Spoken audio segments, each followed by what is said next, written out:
Great. But over to a brand new person right now, Derek. How are you doing? I'm good. I've been a person for 31 years now, but A I brand am new brand person. new. And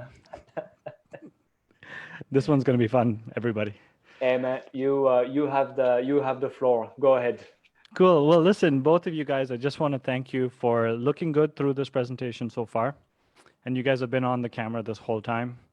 You know, remain you hydrated. I keep seeing you drinking some water, so that's also very healthy. Um, Trying to. so first off, let me just work out all the details here of sharing my screen. Give me 1 second. I'm gonna click the correct screen.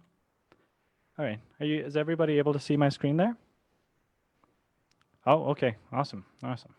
So, hey everyone, all the attendees, and I want to kind of thank you for tuning in on my presentation. What I wanted to talk to everyone about today was something slightly different. Um, I'm going to touch on my personal journey in cannabis. I'm also going to touch on potentially a few cases anecdotally. I've just prepared this presentation, but my goal was to kind of keep it really candid and leave a lot of space for questions at the end.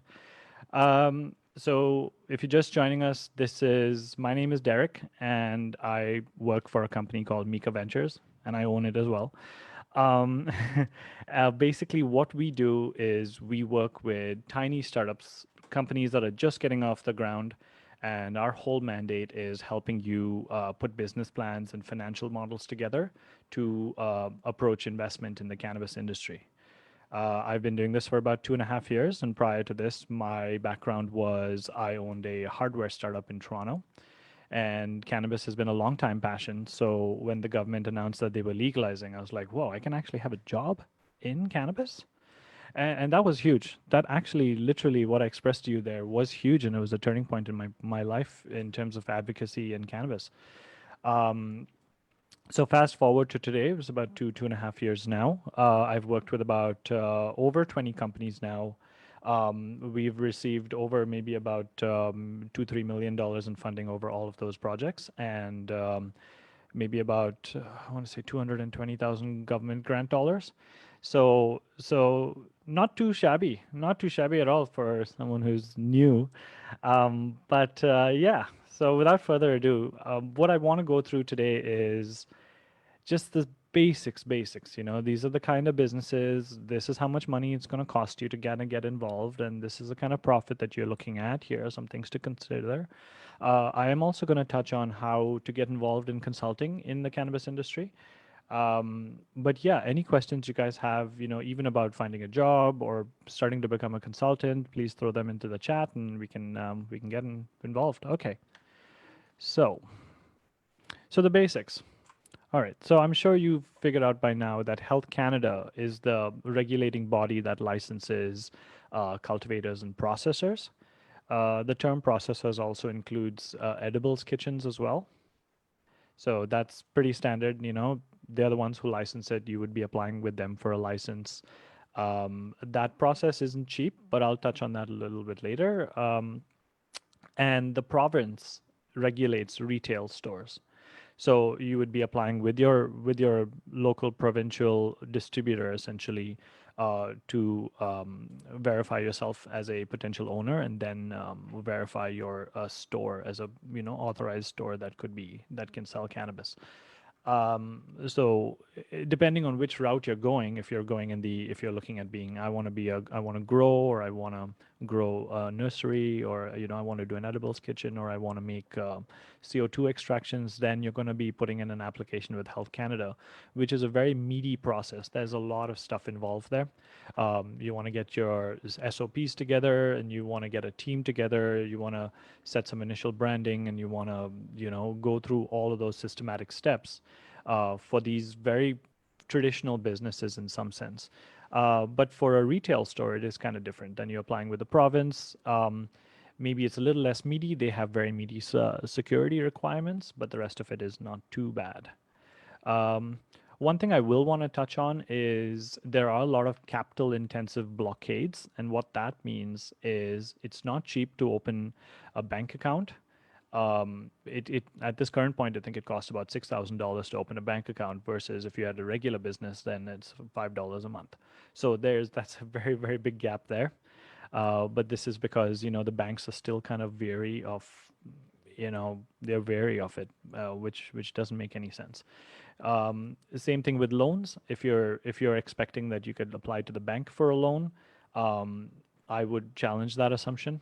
I've worked with too many clients that we've started out in that route, and I just kept telling them, guys, these are not the people that are going to give you cash. Um, and we end up like going through friends and family rounds essentially and structuring things those ways. But one thing I will say is be persistent. There were a lot of business plans that I started out with maybe 2.5 years ago that I said in my head, I was like, this is not going to work. There was one business plan that I did for a cultivator where they wanted to grow everything in tents in a 10,000 square foot facility. And I was like, listen, this is crazy. What you're talking about is crazy. Fast forward to today, that's actually happening and it's actually working well. So I've learned a lot of lessons along the way about persistence and entrepreneurship. And so my key message, if you take one thing out of this, is follow that intuition and be persistent with it. Yep. All right. So far so good. Um, Cultivators. Let's talk a little bit about cultivation business and what that looks like. So um, if you have a background in cultivation or you have any experience, with farming, then this is a very, very good contender. And if you feel like you're in an environment where you can grow cannabis, excellent outdoor cannabis, or you can grow good indoor cannabis, then that's definitely worth considering. If you have access to land or you have a relative that's willing to like let you use their land or loan you the land for cheap or something like that, that is an excellent candidate for a cannabis business. You do want to make sure that your local zoning area will allow you. Some areas have fervently said no cannabis businesses in this zone. So just check in on that. But if you are a go on a cultivation business, I would tell you to make sure that you are able to raise at least 700,000 to to cover all of your costs, including putting a foundation down, putting some structures together, um, getting through your licensing with a licensing consultant. Um, you basically want to just try and make sure that you have everything covered. 700,000 is a minimum, but most of the cases that we worked on, they touch about 1.3 million in total costs. So it is much higher. It's quite expensive. It's quite up there. But the one thing about your cultivation business is you are setting up something really big here. You're not doing a small, even if you're doing a micro cultivation, and all my clients have been micro cultivation clients, you're still looking at a very big endeavor. And so, be ready to raise at least, oops, sorry about that. Ready to raise at least 1.3 million. And hopefully you can get that through a friends and family round, so you don't have to, as I mentioned, deal with the banks and try to get a loan from them, because again, they don't see the value in these plans, no matter how tight the plan is. But that being said, though, cultivators, pretty hefty. Profit there, essentially. You're looking at your net after all your costs and all your stuff, including CPP, EI, the various tax that you basically pay. You are looking at up to about 20%, maybe even more, actually. To be honest, I was very conservative there because I've seen up to 33 or 36%. That after we've done all the work, and then we were like, wow, this is very lucrative, surprisingly. Um, as a micro, you can expect to sell, above $1 million worth of cannabis, up to probably about 3 million. This is because of the restriction on your canopy size at 1,250 square feet. So that is the restriction for a micro cultivator, is that you can use a maximum canopy size of 1,250 square feet, but your overall facility can be X number of feet. Yeah, that can be as big as you want it to be, but the space that you're growing your plants in has to be 1,250 for the micro only. The reason I keep telling you the micro is a good idea is because the micro is easier to get through the door with Health Canada. The licensing time, start to finish there, it's about up to 6 months at this current point. But if you were saying, I want to go for a standard cultivation, which is what, all of the big companies that you're seeing publicly traded, they are standard cultivators. That takes a lot longer. that requires hefty security clearance to kind of, and you're probably going to want to make a bigger plan there, so this 1.3 million, that's going to be really tight if you're trying to do a standard cultivation business. So that's why I recommend all my clients, we start as micros. Just figure out your baby steps, and then maybe a year or two from now you can make that amendment to make this make it a standard cultivation business. So okay, talking about processing businesses. Frick. Processing businesses are very interesting because they have a high net profit. Again, I put 25% here conservatively, but we're looking at something like 36-40% there. That's almost crazy high. But the issue there is that you do require a high capital investment and a lot of getting your processes perfect. So if you have a background in corporate, in making, in developing processes for corporate clients, and a background of excellence there, that the processing business is going to be an interesting place for you. Plan to rent maybe about 3 or 4 thousand square feet, for your processing business, but you can go as low as like maybe about 1,500 or so. But I would have a lot more space because again, you're going to need space for your employees to come in, derobe, have a little kitchen for them to like convene in, those kind of things, right? But yeah, so your annual cash flow, essentially your annual cash flow is where your constraint is, because for microprocessors, your restriction is 600 kilograms of dried produce max, and that's not produce out, that's produce in. So you can process a maximum of 600 kilograms per year of product into whatever is your final product. So that sounds like a lot, like a little. It is. It's not a little. It's a hefty amount essentially. There for a micro. I think when you're first getting your business together, you'll kind of struggle to even hit that full mark there.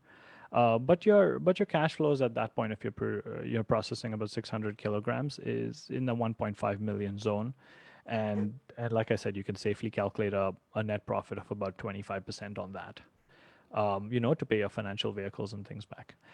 Edibles kitchens. Okay, so this is really interesting because yes, it is a micro processing or standard processing business in terms of Health Canada license, but you do not at all need to spend a lot of money to get your edibles kitchen going together. It's the same as any GPP, GMP, food grade facility.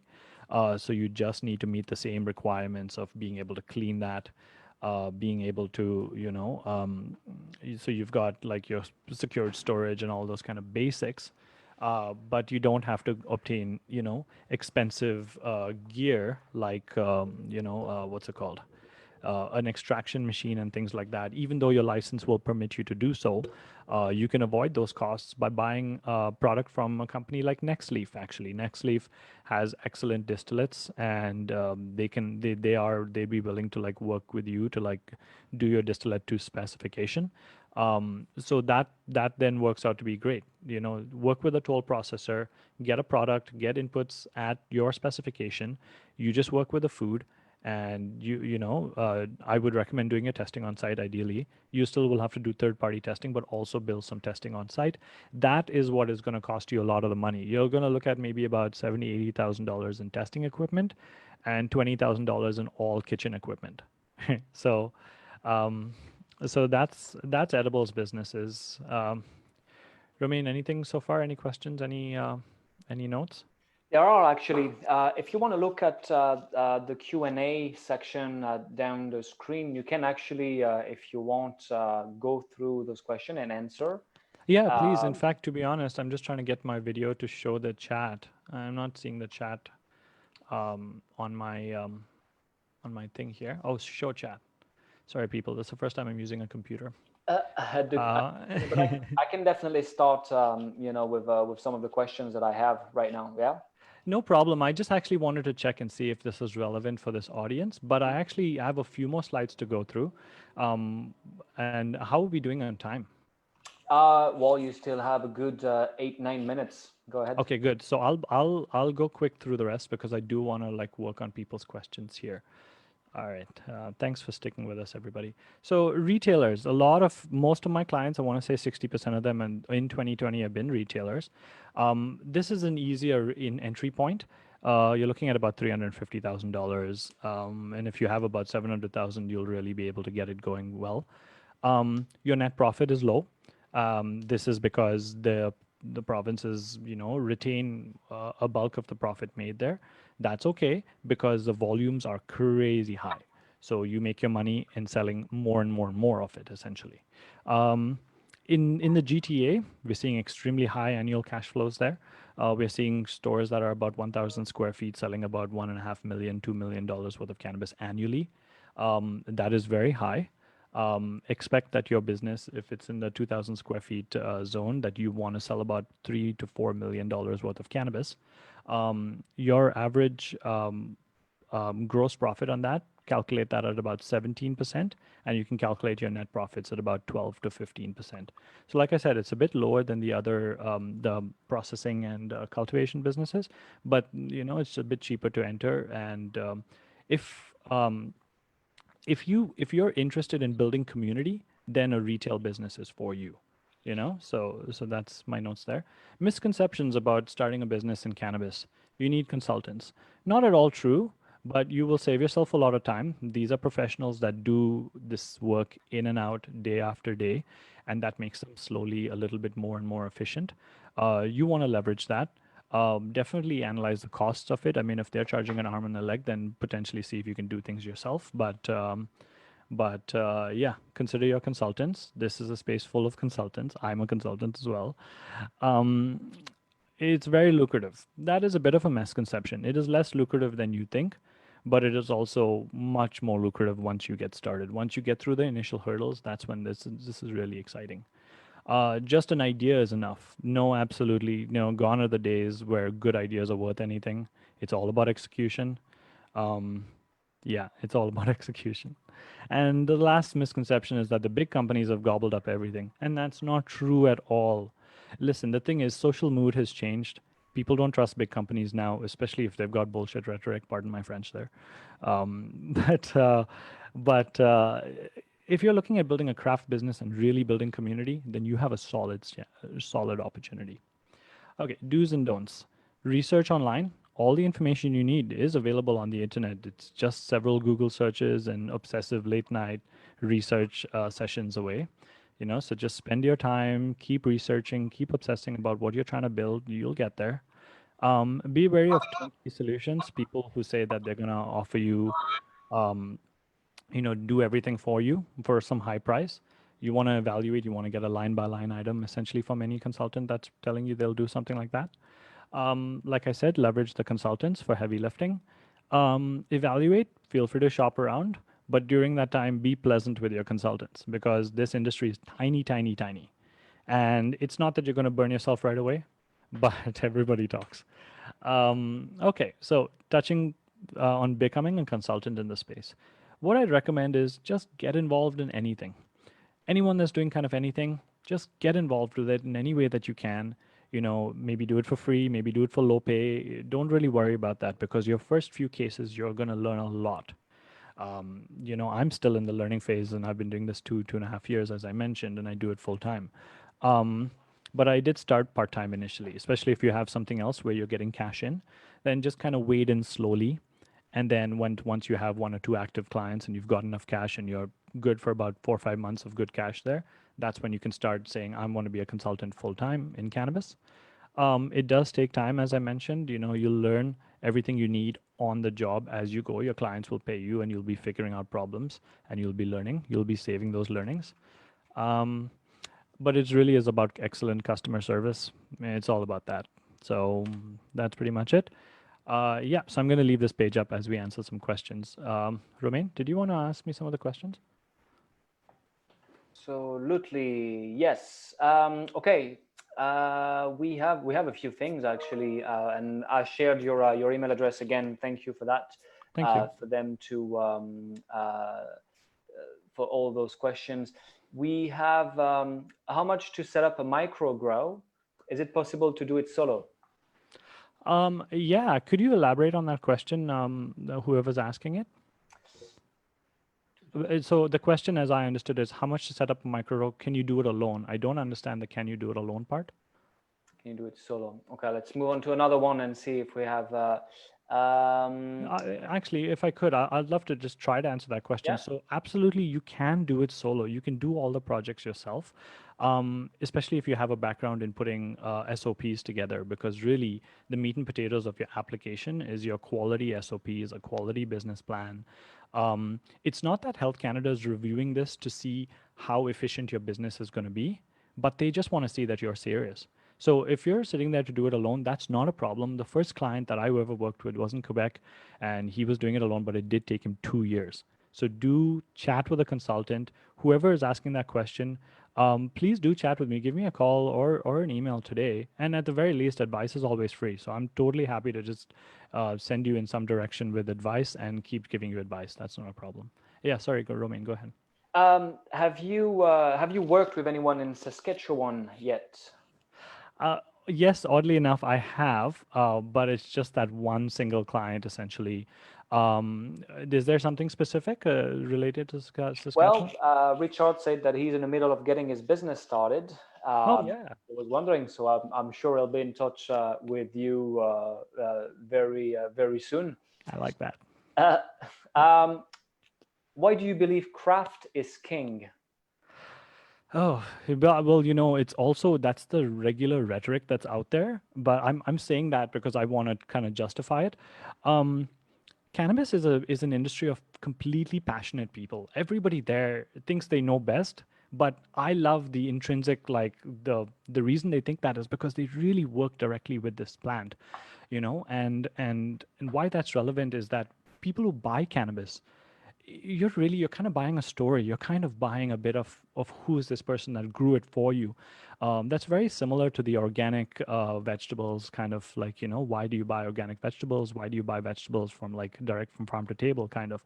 So we are saying that with cannabis is that cannabis consumers are very passionate about where it comes from, and therefore businesses that share that value directly are able to connect one-on-one with their customer base, and that is really what's key in an industry like this. Yeah. Awesome. Well, Derek, we're just going to be short of time. Thank you so much for joining us today. Very insightful, Absolutely. Thank you, every information. comment here that says